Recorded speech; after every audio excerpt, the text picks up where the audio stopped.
Hey guys, how's it going? Hope you're doing well. My name is Crown, and today I'm going to read you some very interesting stories that I hope that you're gonna love. And now, without further ado, let's go!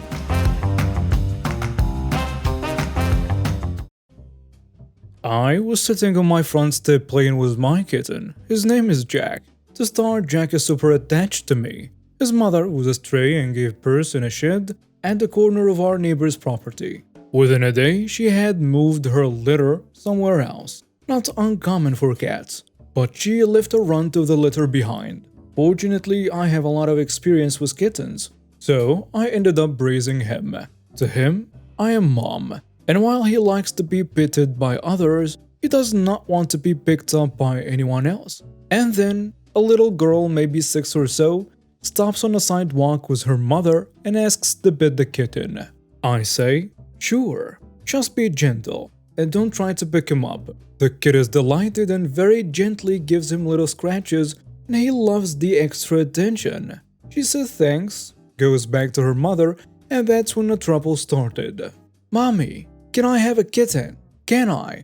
Oh sure. She walks closer to me now. Is it a boy or a girl? It's a boy. Great. We'll just take him home today. Then she says to her kid, we will go to the store on the way home and get some cat food and some toys.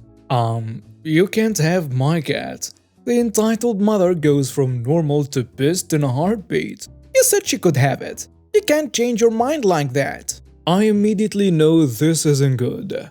And I stand up, holding Jack to my chest. I am not a big girl and the entitled mother definitely loomed. I didn't say she could have him. I said she could pet him. The entitled mother proceeds to drop a lovely string of insults and words not appropriate for a 6-year-old to hear. A couple neighbor kids about 15 years old, roughly, actually stop their bikes to watch this woman freak out. I decide I've had enough and turn to go up the porch steps, and that's when the entitled mother freaking lunges at me and tries to pull the kitten out of my arm. Jack starts screaming and clawing, and I'm terrified she's going to hurt him. Now, I am usually pretty easygoing and I prefer to settle things peacefully, but I also have a very strong protective maternal instinct, so I do the natural thing and punch the entitled mother in the face, twice. In short, there was blood, screaming, and the cops were called. She tried to say I stole her daughter's kitten, and thankfully I had witnesses. The neighbor kids backed me up. Thanks, kids. The entitled mother ended up screaming death threats at me, the neighbor kids, the cops, and even took a swing at a cop. Looking back, it was very satisfying seeing her arrested. But at the time, all I could think about was getting Jack to the vet to make sure the psycho hadn't hurt him. In case you're wondering, I broke the entitled mother's nose and one of her front teeth. I still have a scar on my knuckle from her tooth. I feel bad for the little girl though. She just asked for a kitten. Hello Reddit, my name is Caleb, and I'm a teenager who has ASD, depression, and a lot of other problems. So I work at Small M, fake store name. I was put on checkout on my 3rd day, not my first because I was hired for a fill team, so restocking and all that on main days, and on the weekdays I'm put on checkout.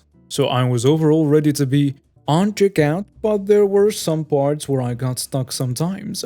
On my first checkout day, I was just talking with my coworker until I saw the entitled mother. She looked like the person that would talk to the manager every time she walks into a store, and I just knew hell is going to break loose. I whispered to myself, I'm screwed.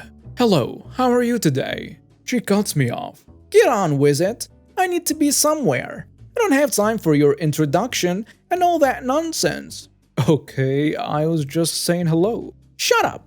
Okay, sorry. So I started to scan her clothes, folding them, putting them into the bag, and I was slow because it's my first day and she looked like she was going to kill someone anytime soon. Why is this taking you so long? My coworker tells her, Miss, he's new here. It's his first time on checkout. I don't care if he's an R-word. So some backstory, that word I was called all the time at school, including spastic, moron, and so on. And hearing that again now got me so upset because I hated being called that, and I had no idea why I was treated like crap. My other coworker tells her, "Ma'am, you can't call anyone that." "Yes, I can." "No, you cannot." At this point, she said the magical words, "I want the manager." Now at this point, my boss was coming down to tell the entitled mother to get out.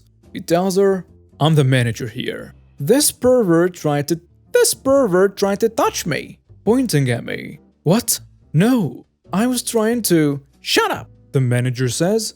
"Ma'am, I heard everything you said to my employee. He is new here, and I will not have you saying things like that to my workers and in my store. But..." "Out. Now." After failing to get me fired or in trouble, she tries to punch me and hit the plastic screen that protected me. They were up due to COVID and all that back then. "Ouch! Someone help me! This person hit me!" "What?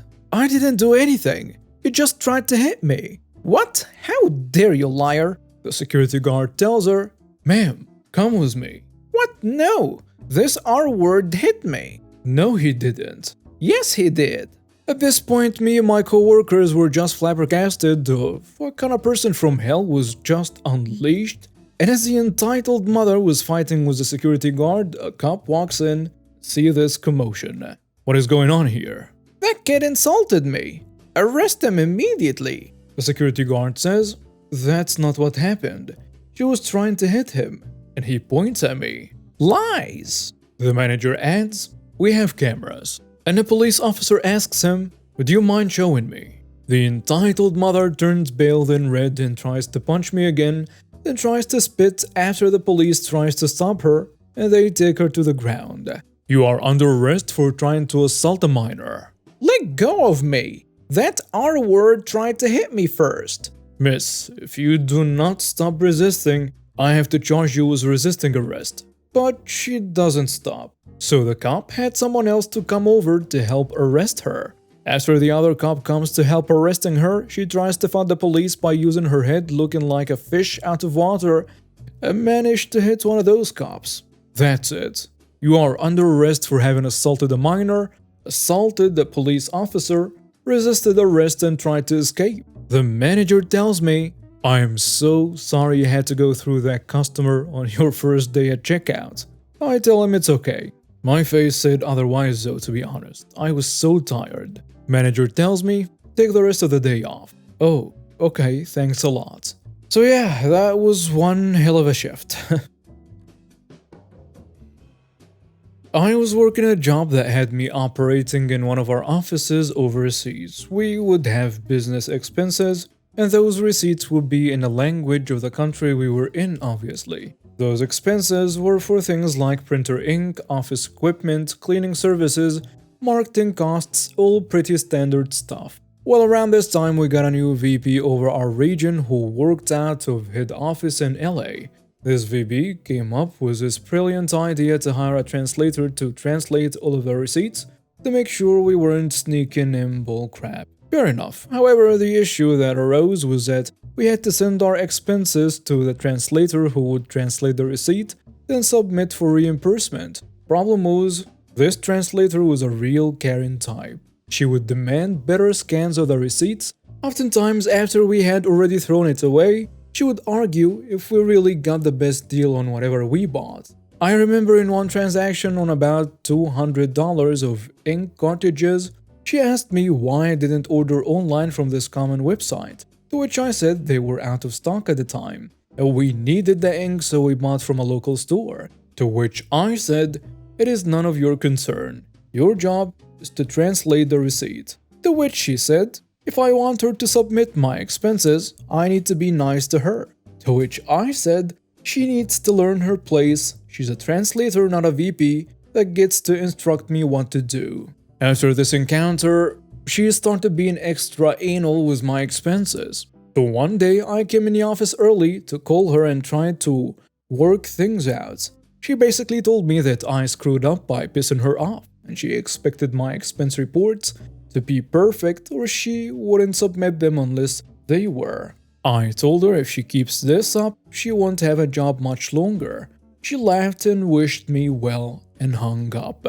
A few months later, we had our annual meeting in LA, and after the meeting, we were at a bar and I walked up to our VP and started up a conversation. I steered the conversation to expenses and asked him how much in monthly expenses did he typically reimburse us for in a country we worked out of. He said about $3,000 to $4,000. I acted surprised and asked, "Is that all?" And he goes, "Yes." To clarify, that $3,000 to $4,000 is a typical spend. And he says, yeah, it rarely gets above $4,000. So I ask him about how Karen, our translator, is doing. He says she's doing a good job, and I nod my head and I go, "How much fraudulent expenses has she got?" It is important to note every employee that was submitting expenses was well paid. They would be awfully stupid trying to skim some extra dollars via fraudulent expense reports. He goes, "What do you mean?" I said, "Well, you hired her to ensure all the expenses you were reimbursing us for are legitimate, right? Her job is to translate them for you, correct?" He says it is. And I ask, "So, is it safe to presume you've done that to ensure people aren't submitting PS expenses?" He says, "You could say that." I smile and ask, "So how much fraudulent expenses has she caught?" He thinks for a moment and goes, "I don't think she has caught any." So I ask, "And how much do we pay her?" He says it depends on her workload, but between $2,500 and $3,000 a month. I smile and ask, "Does it make sense to pay someone $3,000 a month to translate $3,000 in receipts?" Well, she ensures we aren't getting fraudulent expenses. And I counter, "Well, you said she hasn't counted any in the last 9 months. And the expenses are always between $3,000 or $4,000, so as long as the expenses stay in that range, wouldn't it be safe to assume that the expenses are legitimate? And couldn't you bring on a translator on a contract basis if they get out of hand?" Yeah, he sees my point. And imagine the cost savings. We will probably save over $40,000. That's a good chunk of change, isn't it? The VP tries to defend his position. "But she does a good job." And I counter, "But you could frame this as you've saved us $40,000 a year and created a baseline to judge expenses by. Cutting costs is always good for the bottom line. And also for the end of the year bonuses, isn't it?" FYI, I knew that a major percentage of a VP comp package was a company had to do with a company's margin at the end of the year. The bigger the margin, the bigger the bonus. You can see the twinkle in his eyes. We carry on the rest of the night, and a few weeks later we get an email from the VP saying that we are to submit all of our expenses directly to the admin for reimbursement and that we have let go of Karen. FYI, Karen wasn't a real name, obviously. This was a few years back. I'm an electrician by trade and have moved into more technical areas over the years. I started working for this company as a technician but ended up as a lead electrical commissioning engineer. One thing I'd always done from the start was help the old facilities electrician. When he retired, he was never replaced and I just sort of covered the role, bringing in support from outside if it was major work. When we moved to a new location, I was involved with designing and installing much of the electrical and network setup. All good really, and it worked out great for the IT gang as they were based an hour away, so they could give me a call to reset something or similar. Then we had a new facilities manager, a nice guy actually, but very buttoned up and by the book ex-military type. He was getting pressured to smarten things up, and one of the ways to do this was deciding to put a combination lock on the server room door, which mildly pissed me off as I'd stashed my tool bag in there since I was technically parked at a desk at that point. But he was said that only he and the IT crowd were allowed to know the code. My job often meant I was there at odd hours and the go-to guy if things stopped working, or lots of times I'd get a call to plug something in or asked if I could network up some kit for testing, monitoring and so on. No problem if it's 9 to 5 weekdays. Just drag up the facilities guy and have him open up. Things don't stick to 9 to 5, especially if I'm busy with my real work. so I got to enjoy calling up the facilities guy or IT guys to come to site on weekends and so on. After only a couple of these incidents, they wanted to just give me the code, but I refused, citing that it wasn't part of my job description, it was good security practice, so I wouldn't circumvent in it. Stayed that way till I left, although they did get better at scheduling. This happened when I worked at a convenience store many moons ago. The original owner, the woman who hired me, basically let the shift managers run the shift. If there were out-of-date products, the shift managers were allowed to throw it away without specific permission from the GM or the owner. The GM and owner trusted the shift manager's judgment. About 6 years into my employment there, the original owner sold the business. The new owners kept on all the staff, but we were basically told that the owners were in charge and the employees were to do nothing without permission. Even the shift managers were not allowed to throw away anything without the owner's permission.